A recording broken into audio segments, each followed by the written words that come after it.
Eh, Buenas tardes, mi nombre es Carlos Eduardo Fernández Hernández y bueno, a mí me tocó exponer a José Joaquín Fernández de Lizardi para la materia Literatura en América Latina 2.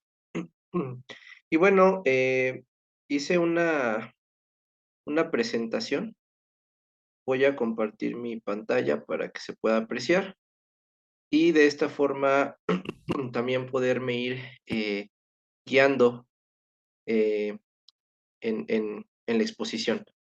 Bueno, antes de empezar con la biografía del autor y con el texto que me tocó, que es El Periquillo Sarniento, quiero dar un contexto histórico, eh, pues del momento intelectual y del momento político que le tocó vivir a José Joaquín Fernández de Lizardi, que de hecho su nombre completo es José Joaquín Eugenio Fernández de Lizardi Gutiérrez. Entonces, bueno, voy a empezar con este contexto intelectual que tiene que ver con la ilustración.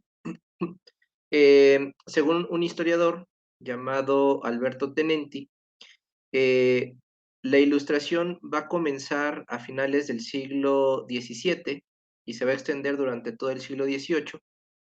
Obviamente va a surgir en Europa. Alberto Tenenti lo marca como la crisis de la conciencia europea. Y bueno, en general podríamos decir que la ilustración tiende a ver como lo más valioso la razón del ser humano, ¿no? Entonces, aquí yo lo coloqué de la siguiente forma. Las prácticas humanas son vistas desde la razón. O sea, todo ya se tiene que explicar a partir del pensamiento racional. De hecho, en Europa se crea una diosa de la razón. Y bueno, por otra parte, ¿cuál es la intención o el objetivo de los ilustrados? Bueno, es la búsqueda de una sociedad más justa y más feliz.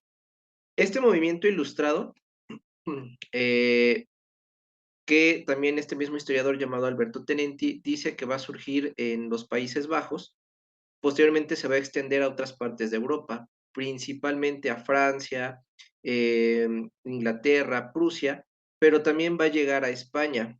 Entonces, ¿cuáles son las características de la ilustración en España? Bueno, tiene una influencia francesa, obviamente.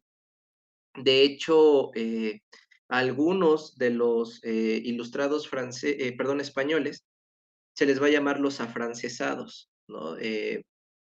Por la tendencia que tienen a tomar tanto pensamiento como políticas, y también en el ámbito económico, pues tienen mucha influencia de este país. Eh, las ideas filosóficas eran aplicadas a problemas prácticos. ¿Esto qué quiere decir? Bueno, en España van a tomar las ideas de la ilustración principalmente para aplicar lo que se conoce como las reformas borbónicas a partir del reinado de Felipe V y se va a extender hasta Carlos III. Entonces, entre algunos de los pensadores, filósofos o ilustrados españoles que van a retomar o que van a apoyar las reformas borbónicas, se encuentran, por ejemplo, Jovellanos, Florida Blanca y Campomanes. En general, las reformas borbónicas tienen tres objetivos, que son la reactivación de la economía. Esto tiene que ver con la pérdida que España había tenido de su posición hegemónica frente a potencias como Francia e Inglaterra. El segundo objetivo de las reformas borbónicas era la centralización del poder en la corona. Y la tercera era atacar a las corporaciones. Entre una de las corporaciones que más se atacó fue la corporación de los religiosos. Esto se puede visualizar con la expulsión de los jesuitas en 1767. Y de hecho los jesuitas bueno, era una comunidad o una orden religiosa, mejor dicho, bastante importante porque ellos monopolizaban la educación. En ese sentido, lo que pretendía la corona era que ningún tipo de orden religiosa, o en este ejemplo, perdón, ninguna corporación les disputara el poder, ¿no? Entonces, en ese sentido, iban las reformas borbónicas y la ilustración en España, ¿no? Que era, vuelvo a repetirlo, para solucionar problemas prácticos. Bueno, ahora voy con una explicación breve de lo que es la ilustración en la Nueva España. Eh, Primero hay que tener en cuenta que solamente las élites letradas o ciertos grupos sociales tenían acceso a la educación, ¿no? Entonces había un monopolio de las ideas y de las instituciones educativas, eh, principalmente de corporaciones religiosas, ¿no? Otro aspecto es que había censura, por lo que las ideas europeas llegaban segmentadas, ¿no? No llegaba todo lo que se producía en Europa, sino llegaba hasta cierto punto sesgado.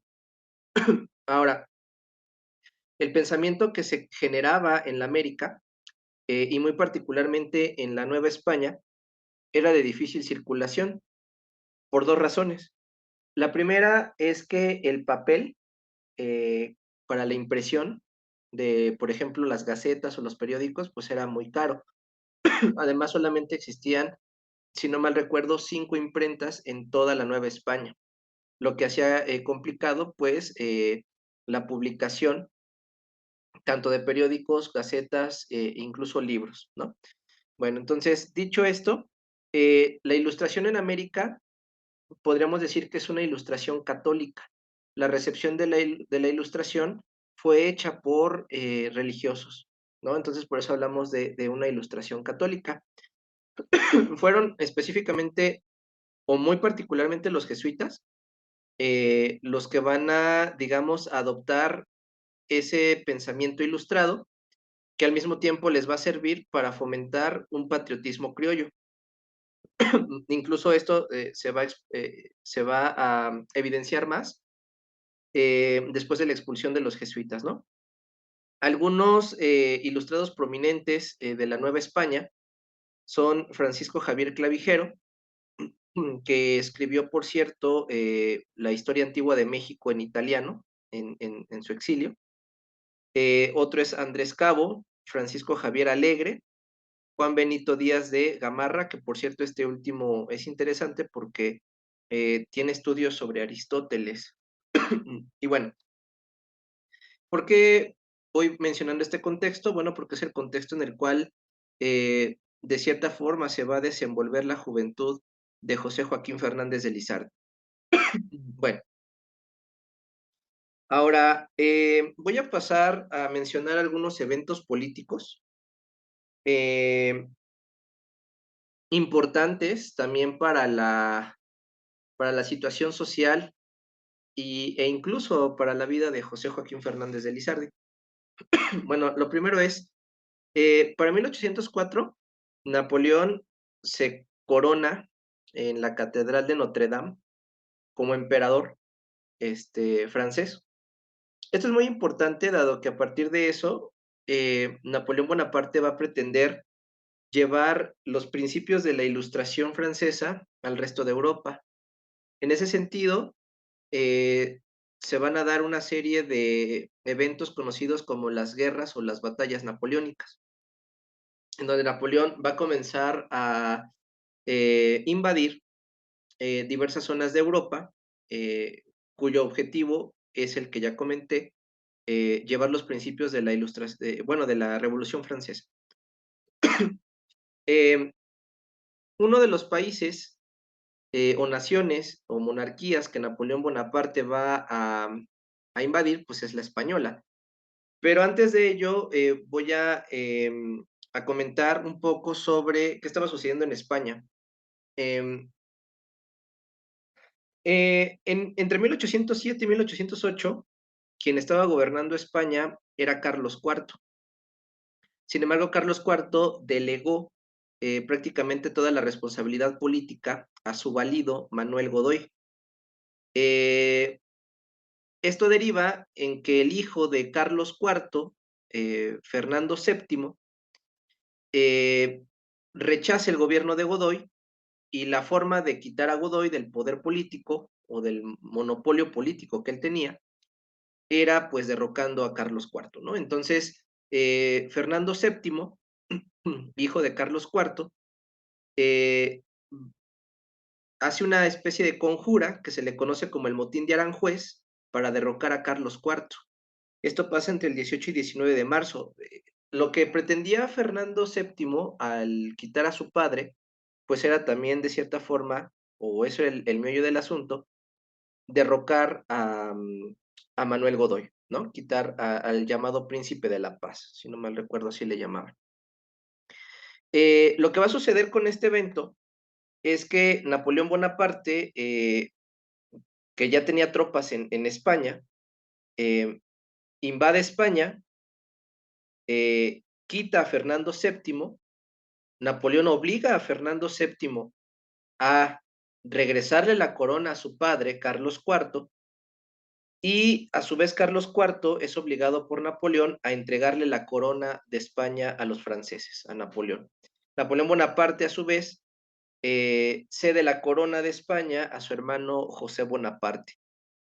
Bueno, ¿esto por qué lo comento? Porque es importante para América, dado que en América, pues, llegan las noticias después de algunos meses, eh, y en América empiezan a formarse juntas de gobierno autónomas, el famoso autonomismo americano. En Nueva España, muy particularmente, se trata de hacer una junta que eh, no va a cuajar, ¿no? El ayuntamiento de la Ciudad de México, dominado por criollos, que pretendía formar una junta de gobierno autónoma, no se los permite. Algunas élites de españoles de la Nueva España, entre ellos el Consulado de Comerciantes, ¿no? Dirigido por Gabriel de Hierro. Bueno, en este contexto vamos a hablar de José Joaquín Fernández de Lizardi, ¿no? Teniendo ya este panorama político e intelectual, pues vamos a hablar de quién fue Lizardi. Pues esta fue la época que le tocó vivir. Y bueno, José Joaquín Fernández de Lizardi nace en el año 1776, justo en el año donde se va a iniciar la, la independencia de las 13 colonias de Norteamérica, y él muere en el año 1827, ¿no? Ya cuando la independencia de México, pues, se había consumado, ¿no? Unos años atrás. Él nace en la Ciudad de México, pero va a vivir un tiempo, si no mal recuerdo, en Puebla, en Tepozotlán. Él es de origen criollo. Su padre se llamó Manuel Fernández de Lizardi. Manuel Fernández de Lizardi fue médico, sin embargo, nunca le dieron, digamos, la licencia, el protomedicato, nunca le dio la licencia para que él pudiera ejercer como médico. Su madre se sabe que era hija de un librero, entonces quizás de ahí José Joaquín Fernández de Lizardi haya tenido la posibilidad de leer algunos autores importantes. Eh, También se sabe que tuvo un maestro que se llama Manuel de San Cristóbal, quien lo consideró talentoso en diferentes áreas, como por ejemplo la metafísica, la física y la lógica. Eh, Desde muy pequeño, José Joaquín Fernández de Lizardi, perdón, comenzó a aprender también latín. Posteriormente, en 1793, ingresó al Colegio de San Ildefonso. En la universidad estudió retórica, sin embargo, no concluyó y no consiguió el título, ¿no? Eso es algo también importante e interesante, que bueno, a pesar de no tener su título de bachiller, eh, pues es uno de los autores más importantes eh, de la historia de Nueva España y podríamos decir ya de México, ¿no? Cuando fue independiente. Ok, bueno, en un concurso de poesía dedicado a Fernando VII, logra publicar en 1808 su poema Polaca. Posteriormente ocupa cargos menores como juez interino de Taxco y representante de la administración colonial. Entonces tuvo cargos menores todavía en la Nueva España. Voy a hablarles un poquito del pensamiento político de Lizardi, que está, digamos, plasmado y exhibido en muchos de sus poemas. Ahorita voy a dar algunos ejemplos porque me parece interesante y revelador.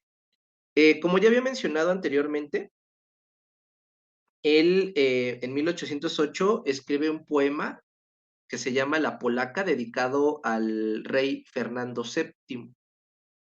Este poema, Lizardi lo escribe en el contexto que anteriormente también mencioné, sobre la invasión napoleónica a España y las abdicaciones de Bayona, y donde los americanos, o algunos de ellos, por lo menos, y también por lo menos algunos españoles, eh, reconocían como único rey a Fernando VII, o era el rey legítimo. Ellos rechazaban que José Bonaparte fuera el nuevo rey de España.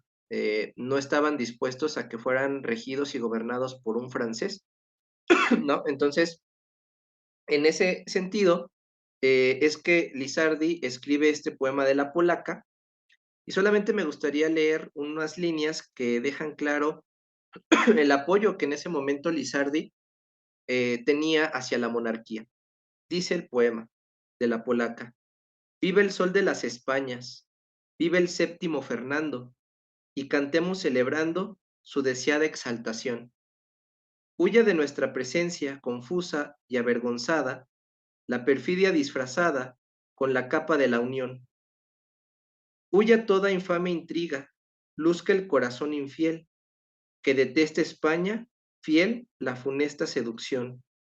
Viva el sol de las Españas, viva el séptimo Fernando, y cantemos celebrando su deseada exaltación. Bueno, solamente es un fragmentito, pero lo quise leer porque muchos tachan a José Joaquín Fernández de Lizardi de monarquista por este tipo de escritos, ¿no? Y también porque posteriormente en otros poemas va a ser una crítica a el movimiento insurgente. Por ejemplo, en un poema que se llama Aviso Patriótico a los Insurgentes, dice lo siguiente: a vosotros callados insurgentes, que aparentáis lealtad, que al mismo tiempo a la sordina fomentáis el odio contra los inocentes europeos, ¿no? Bueno, por otra parte, en su poema La muralla de México, en la protección a María, muestra su patriotismo criollo, además de ciertas críticas al movimiento insurgente. Posteriormente, José Joaquín Fernández de Lizardi va a dar un salto al liberalismo más radical que criticaba a la iglesia y a los gobiernos. En este sentido, podemos decir que hay eh, dos posturas políticas de Lizardi.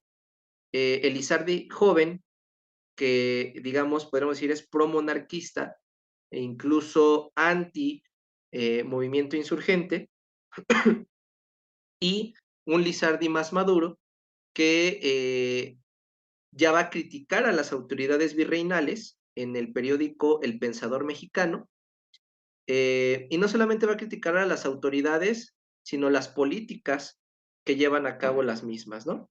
Entonces, bueno, eh,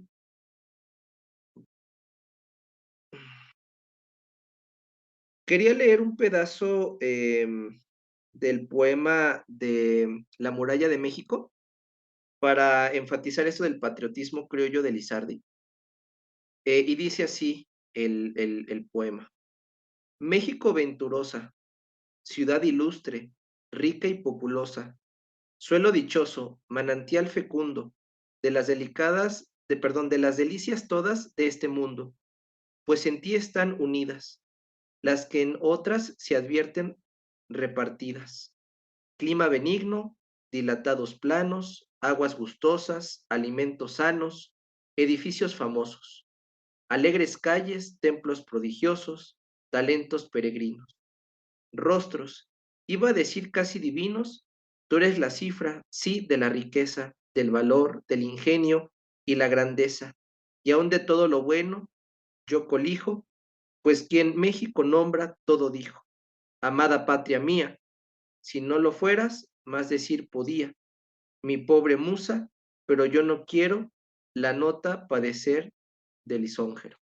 Bueno, me parece interesante este fragmento del poema La muralla de México, porque también está escrito en un contexto donde hay que recordar que existen diferentes ataques muy virulentos por parte de filósofos europeos. Pensemos en De Pau, pensemos en Buffon, ¿no? Que van a enfatizar mucho la inferioridad del hombre americano. No solo del hombre americano, sino también de su flora, de su fauna, de la degradación que provoca, por ejemplo, el clima, ¿no? De la América. Entonces, me parece que también aquí Lizardi, pues está mostrando ese patriotismo criollo. Ahora vamos con Lizardi, el literato. Aquí ya casi vamos a entrar con la obra del Periquillo Sarniento. Bueno, Lizardi escribió dos tipos de textos. Los poemas circunstanciales, que son como los que acabo de mencionar, La Polaca o La Muralla, eh, donde él, a partir de su expresión poética, pues va a describir lo que está sucediendo políticamente o socialmente, ¿no? Ciertas circunstancias muy, muy concretas y muy específicas. Los otros textos son los textos de costumbres y cultura de su tiempo. Entre estos textos de costumbres y cultura de su tiempo se encuentra el Periquillo Sarniento, que aparte el Periquillo, me voy a adelantar un poco, es un texto pedagógico desde mi punto de vista, o sea, sí es literato, pero también es un texto pedagógico que tiene esa intención. Pero bueno, más adelante lo desarrollo. Ambos escritos tienen una finalidad moral y didáctica. Por otra parte, para 1812, la Constitución y Cortes de Cádiz declararon la libertad de prensa. Bueno, hay que recordar que cuando los franceses toman el poder en España, Napoleón Bonaparte y su hermano José Bonaparte, se va a formar algo que se conoce como la Junta Central de Sevilla.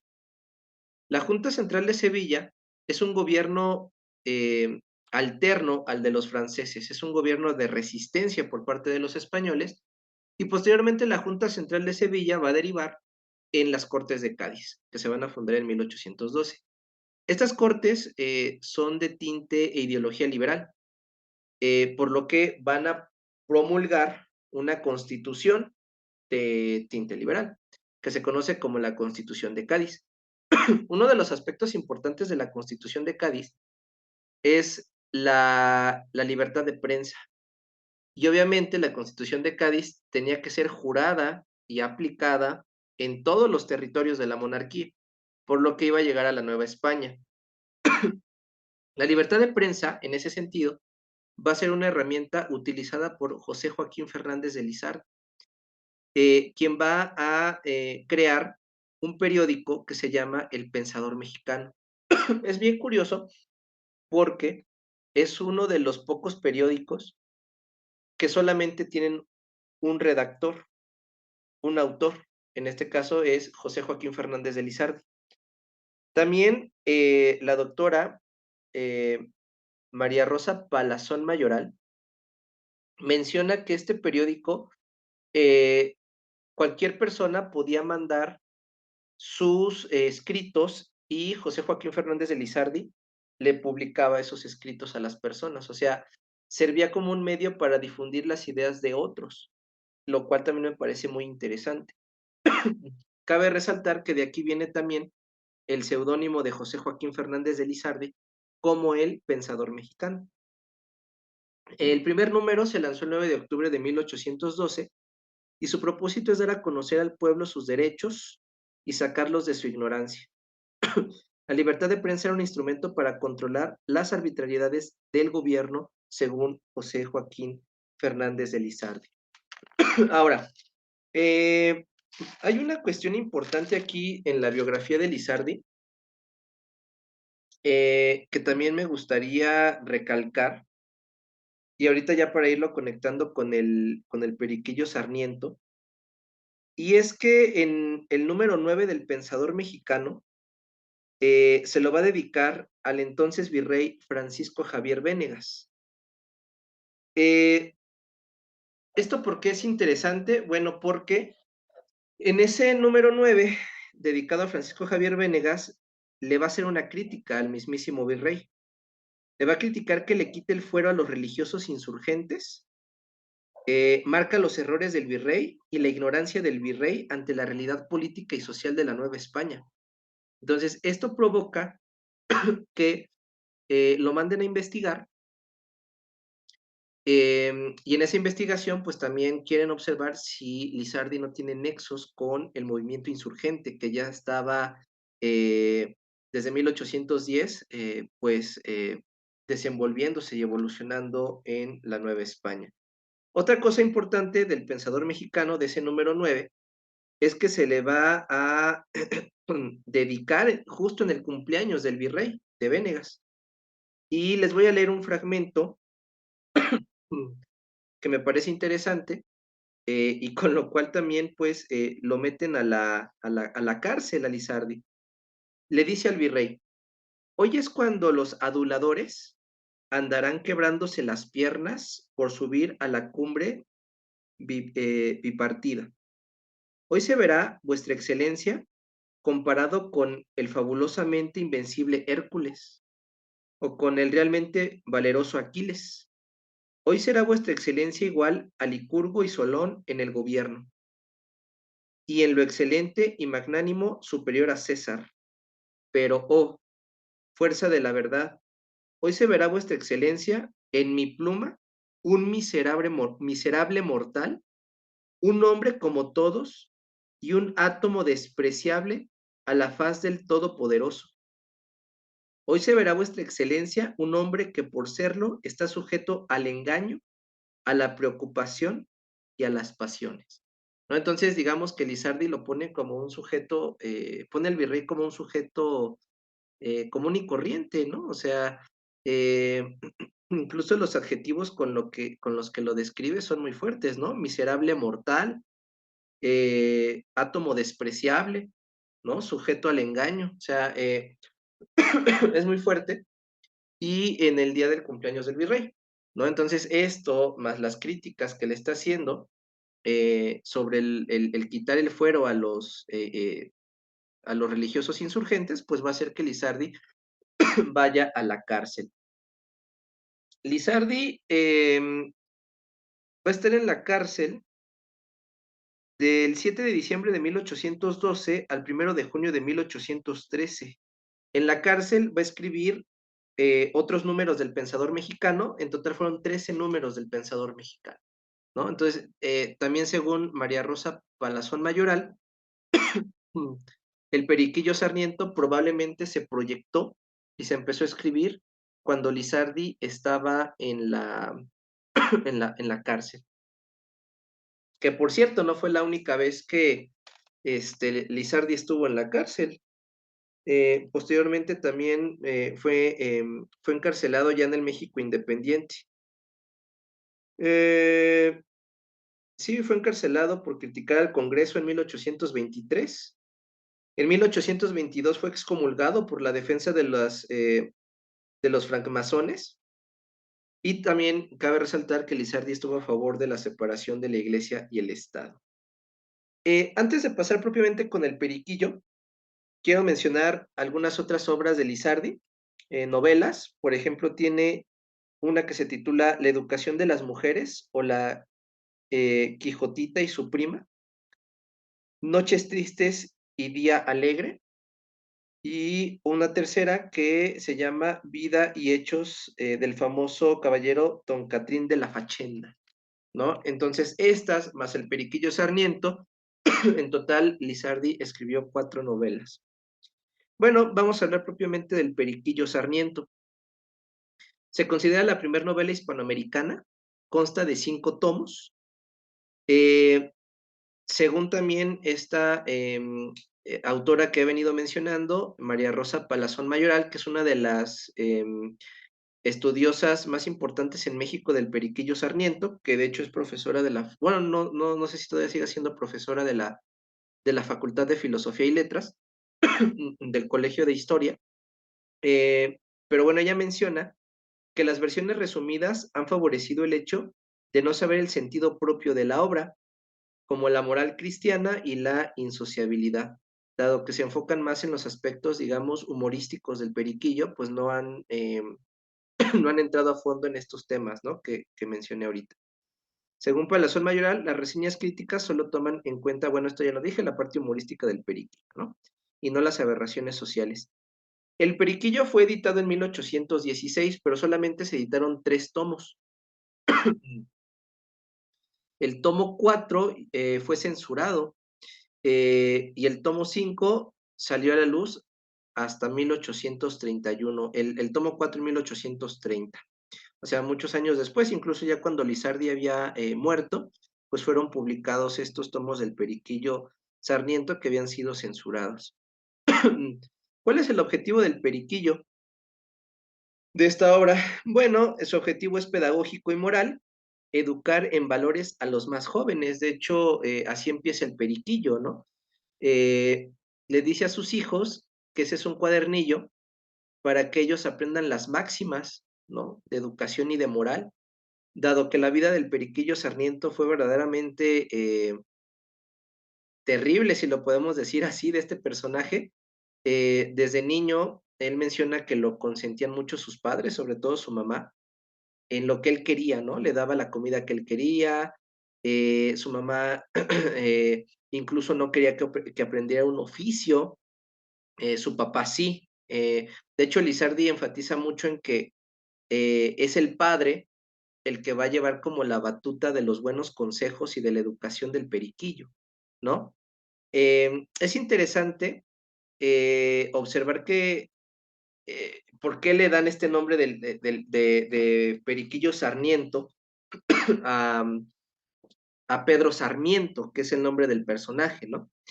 Eh, Pedro Sarmiento, cuando está relatando su historia, dice que le van a llamar Periquillo por su vestimenta, ¿no? Dice que porque trae un chaquetín verde y un pantalón amarillo, tiene los colores de un periquito y entonces eso le va a dar el nombre de Periquillo, ¿no? Aparte de que se llamaba Pedro, su profesor le comenzó a decir Pedrillo y bueno, que enfermó de sarna, ¿no? Entonces le van a llamar, en lugar de Sarmiento, le van a empezar a decir Sarmiento, ¿no? Y de ahí el Periquillo Sarmiento. Pero en general toda la obra son máximas e incluso yo considero que el periquillo debería de ser leído por aquellas personas que estudian pedagogía, ¿no? ¿Por qué? Porque hay incluso apartados donde Lizardi, a través de Pedro Sarmiento, pues explica un poco cómo era la educación en las escuelas y cuál era la relación incluso de poder y dominación que hay entre un alumno y un maestro, ¿no? Eh, por ejemplo, en una parte menciona lo siguiente cuando Periquillo va a la escuela, ¿no?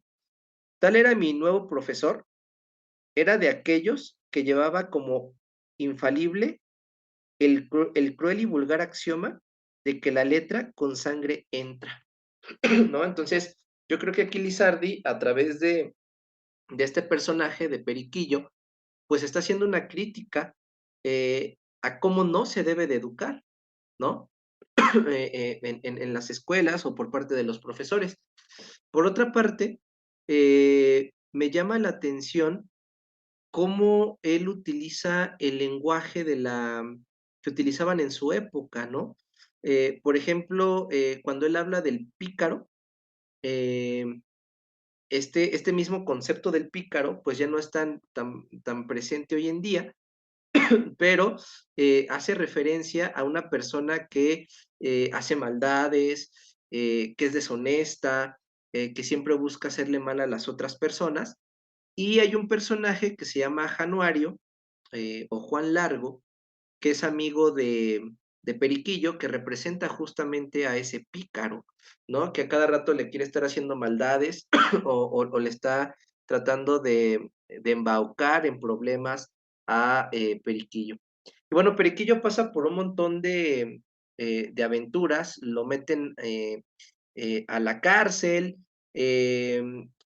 lo meten al calabozo, si no mal recuerdo, por un fraude que hace de comercio, un contrabando, entonces lo meten a prisión, luego Periquillo también mueren sus padres, la herencia que le dejan se la gasta toda, eh, y todas estas cosas que le van pasando a Periquillo, siento yo que el objetivo que tiene Lizardi, y esto es lo fundamental de la obra, es dar máximas para guiar a la juventud de cómo deben comportarse, moralmente hablando, y que no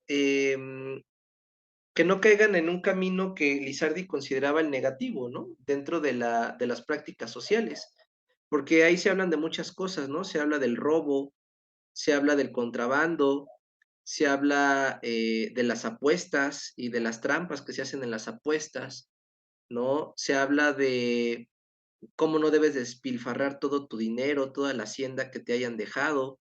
Y entonces todas estas cosas que le van pasando a Periquillo son ejemplos de lo que no se debe de hacer y es por eso que exhorta a sus hijos a que ese cuadernillo pues es como una receta para comportarse, ¿no? Y bueno, en general la obra me parece bastante buena, bastante amena. Es un libro que sí o sí tiene que ser leído dentro de la literatura hispanoamericana. Y bueno, puedo concluir eso, ¿no? Que es una obra pedagógica, es una obra con tintes morales y que algunos aspectos incluso se pueden aplicar a la actualidad, y muchos diría yo, ¿no? Y bueno, eso sería todo por mi parte. Muchas gracias y hasta luego.